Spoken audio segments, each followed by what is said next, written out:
I was standing in the rain, ready to walk away from everything, when a stranger leaned in and whispered 7 words that hit me harder than any storm. And no, this wasn't some cheesy motivational quote.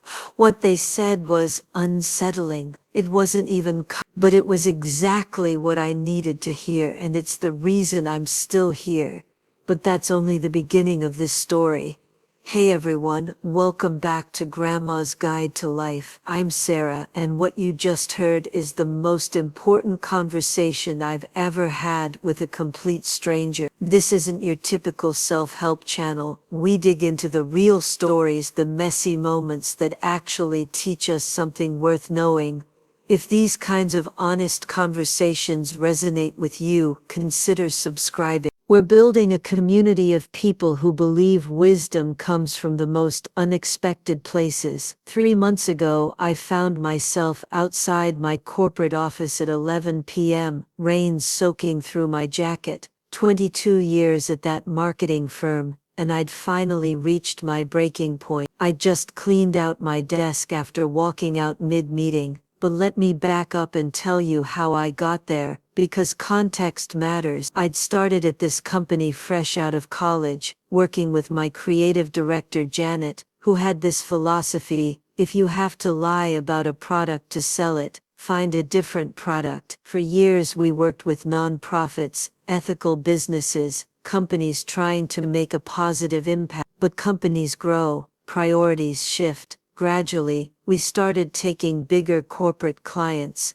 the kind who measured success purely in metrics. I found myself writing campaigns for companies I didn't believe in, products that were designed to break, services that preyed on vulnerable people. The breaking point came during a presentation for a predatory lending company. I'd spent months crafting copy that made debt sound like freedom. The CEO shook my hand afterward and said, "Sarah, you've found a way to make what we do sound like a public service. This is brilliant." Hearing him praise my ability to disguise financial manipulation as empowerment, something broke inside me that day. You won't believe what I heard next. So there I was, standing in that parking lot with a soggy cardboard box containing 22 years of my professional life. A woman in scrubs approached me. She looked like she'd just finished a long hospital shift. She looked at my box, looked at my face, and asked, running away or running towards something better? 7 words that hit like a diagnosis I hadn't wanted but desperately needed. Because in that moment I realized I had no answer to her question.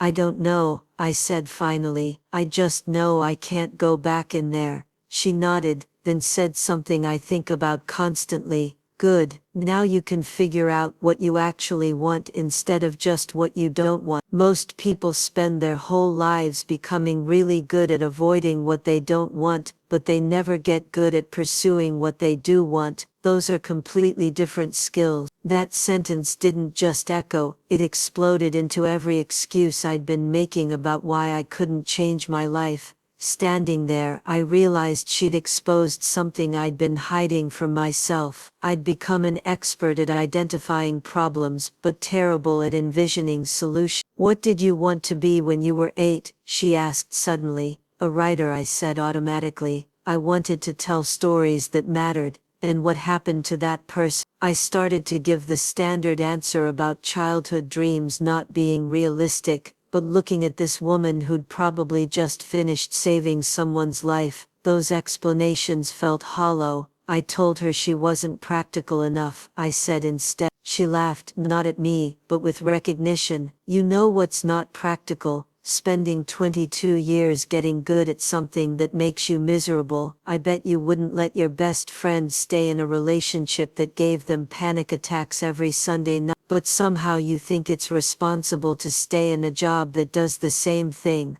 But it wasn't just internal. Something physical shifted in my chest, like a knot loosening. I didn't drive home that night. Instead I sat in my car making lists, not of jobs I wanted, of things I missed doing. Writing, teaching, the photography project I'd abandoned years ago. By morning I'd made 4 phone calls, to my college friend Marcus, who runs a nonprofit, to Sarah Chen, who'd started a social enterprise, to a freelance writing contact I'd been too scared to reach out to, and to my sister telling her I might need her couch for a few weeks. I'm a nurse, the woman had told me, 12 years in the ER. You know how many people I've seen who waited too long to make changes that would have saved their lives. The body keeps score. Every day you ignore what it's telling you is a day you can't get back.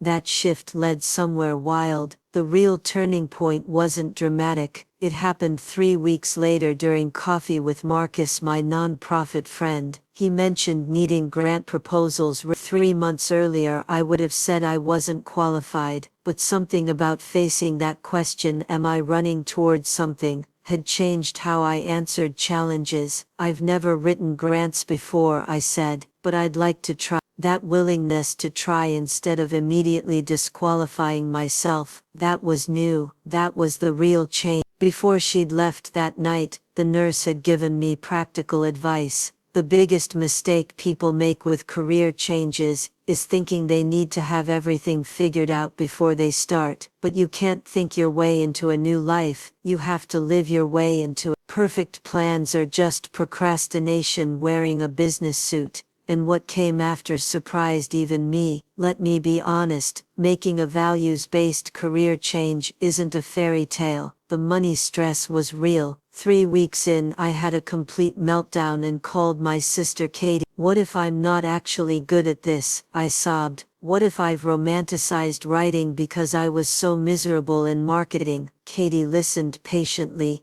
then said, Sarah, you sound like yourself again, like the person you were before you got so tired all the time. You know what I think happened? You got so good at convincing other people to want things that you forgot how to want things yourself. The corporate job had been the aberration, not the writing. 6 months after that conversation in the rain, I was working on a grant proposal for an organization helping people re-enter society after incarceration. At 2 p.m. I realized I'd been working for 4 hours straight without checking my phone, without anxiety, completely absorbed in meaningful work. I'm not the same person who stood in that rain. That stranger's question still echoes, but now it feels like a compass instead of a challenge. When I catch myself wanting to quit something, I ask, am I running away or running towards something better? The difference changes everything about how I approach decisions. The nurse was right about something else. Comfort is overrated.